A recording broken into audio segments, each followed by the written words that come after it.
राधे राधे भक्तों, निर्जला एकादशी की हार्दिक शुभकामनाएं सभी को। निर्जला एकादशी जेठ मास के शुक्ल पक्ष की एकादशी को कहते हैं। इस एकादशी को भीमसेनी एकादशी के नाम से भी जाना जाता है। ये सबसे पूर्ण एकादशी है, ये सबसे बड़ी एकादशी है। इस एकादशी की पूजा सामग्री भगवान विष्णु एवं माता लक्ष्मी जी की पूजा की जाती है। इसमें भगवान विष्णु एवं माता लक्ष्मी की मूर्ति या चित्र की पूजा की चौकी, पीला कपड़ा, पीले फूल, पीले वस्त्र, केला फल, आम ऋतु फल, कलश, आम के पत्ते, पंचामृत, दूध, दही, घी, शक्कर, तुलसी दल, केसर, इत्र, इलायची, पान, लौंग, सुपारी, कपूर और नारियल, पीला चंदन, अक्षत, पंचमेवा, कुमकुम, हल्दी, धूप, दीप, तिल, आंवला, मिठाई, व्रत कथा पुस्तक, मौली, दान के लिए मिट्टी का कलश, सत्तू, फल, तिल, छाता, जूते, चप्पल। इसमें इस सब का भी दान भी होता है।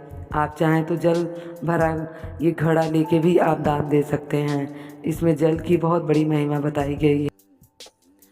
अन्य एकादशी के व्रत में केवल भोजन करना वर्जित है।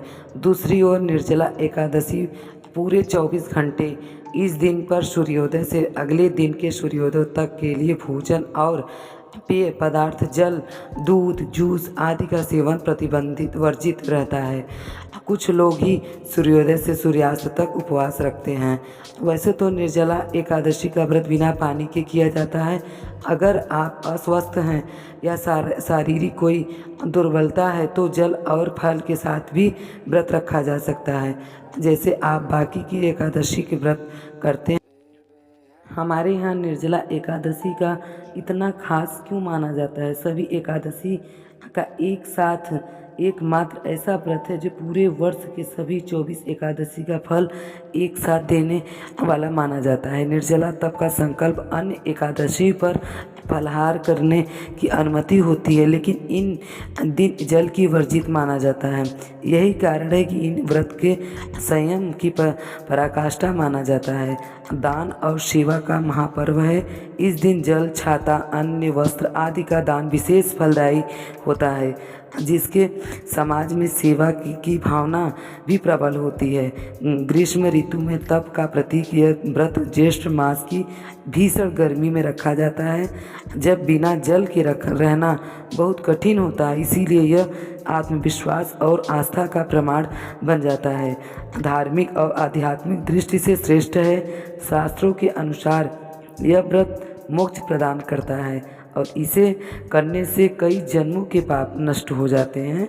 ये एकादशी सबसे बड़ी एकादशी माना गया है हमारे शास्त्र में। एकादशी व्रत कथा आइए सुनते हैं। ज्येष्ठ शुक्ल पक्ष की एकादशी निर्जला एकादशी व्रत। एक समय महर्षि वेदव्यास जी महाराज युधिष्ठिर के यहाँ संयोग से पहुँचे। महाराज युधिष्ठिर ने उनका समुचित आदर किया, अर्घ्य और पात देकर सुंदर आसन पर बैठाकर पोषण से पूर्वक उनकी पूजा की। जब महर्षि सब प्रकार से निश्चित होकर बैठ गए तब भीमसेन ने हाथ जोड़कर उनसे कहा, भगवान, मैं बड़ी आपत्ति में पड़ा हूँ, दया कर आप मुझसे इस आपत्ति से बचाइए।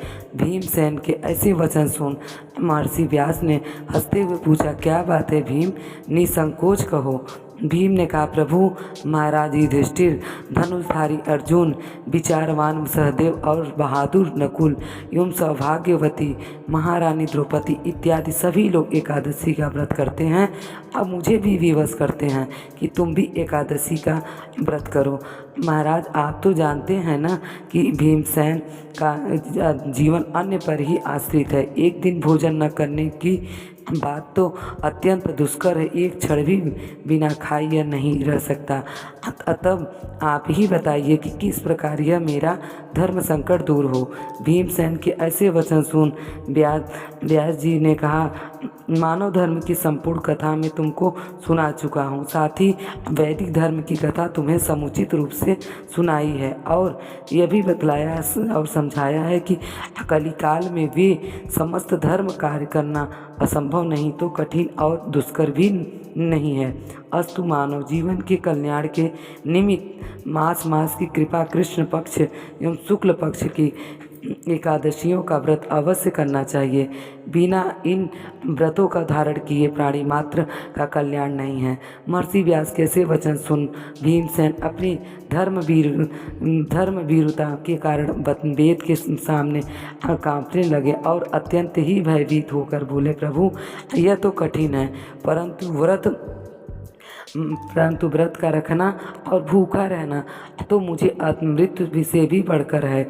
सो भी हर महीने 2 बार वासुदेव हे भगवान आप कोई ऐसा व्रत बतलाई जिससे ज्यों का त्यों कर एक दिन भूखा रखकर ही मैं पापों से मुक्त हो जाऊं। भीमसेन के ऐसे वचन सुन कर महर्षि वेद व्यास जी ने अच्छी बात कही, मैं तुम्हें व्रत बताता हूँ उसको करो। इस एक ही व्रत का पुण्य फल मास की समस्त एकादशी से बढ़कर होगा। महर्षि के ऐसे वचन सुन भीमसेन प्रसन्न हो गए और हाथ जोड़कर कहा, प्रभु आप कहिए और शीघ्र कहिए कि वह कौन सा व्रत है। महर्षि ने कहा कि वह व्रत ज्येष्ठ मास के शुक्ल पक्ष की निर्जला एकादशी का व्रत है। तुम श्रद्धा भक्ति सहित दशमी को सोते समय भगवान को प्रणाम कर उनकी मानसिक पूजा करो और हाथ जोड़कर अपने मन में इस प्रकार संकल्प करो कि हे प्रभु कल मैं जेठ मास के शुक्ल पक्ष की निर्जला एकादशी का व्रत करूँगा। मुझे शक्ति दो कि मैं अपने व्रत को पूरा कर सकूँ और शुक्ल पक्ष की एकादशी को मैं पूर्ण कर सकूं, अपने व्रत को पूर्ण कर सकूं। इस प्रकार प्रार्थना कर सो रहो। दूसरे दिन निर्जला एकादशी के दिन होगा। बिना खाए पिए निराहार और निर्जल रहो, यहाँ तक कि आचमन इत्यादि से भी जल न ग्रहण करो। इस व्रत के प्रभाव से स्त्री हो अथवा पुरुष सभी के मंदराचल जैसे भीषण और महान पाप भी अवश्य नष्ट हो जाते हैं। इस व्रत से गोदान का बड़ा महत्व है, अर्थात गोदान अवश्य करना चाहिए। यदि कोई गोदान देने की सामर्थ्य न रखता हो तो उसे तांबा पीतल या मिट्टी का पानी भरा हुआ घड़ा, उससे थोड़ा सोना छोड़ और उसे नवीन वस्त्र में लपेट ब्राह्मण को श्रद्धा और भक्ति पूर्वक दान करना चाहिए। इस प्रकार जलदान देने एवं स्वयं व्रत स्थापित करने से जल व ग्रहण करने वाले प्राणियों को एक साथ क्षण में कोटि गोदान देने का फल प्राप्त होता है। उस दिन यह कार्य अर्थात यज्ञ दान एवं भूमि जपादि आदि करने वाले को अक्षय फल की प्राप्ति होती। इस प्रकार श्री कृष्ण जी ने स्वयं कहा है कि अतः फिर दूसरा पुण्य कार्य करने की आवश्यकता ही क्या है। विष्णु लोक की प्राप्ति इस निर्जला व्रत के ही पूरा हो सकता है। इस दिन फलाहार करना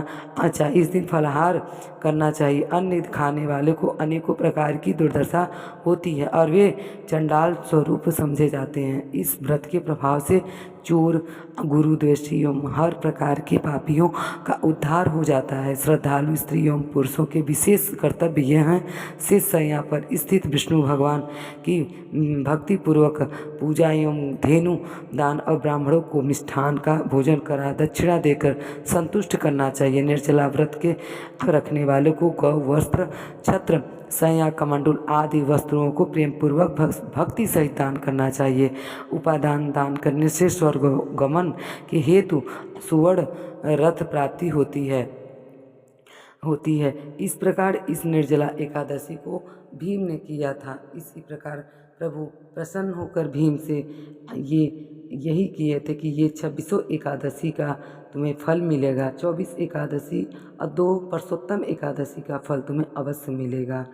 कैसा लगा हमारी एकादशी व्रत कथा? राधे राधे, जय श्री कृष्णा, हरि बोल।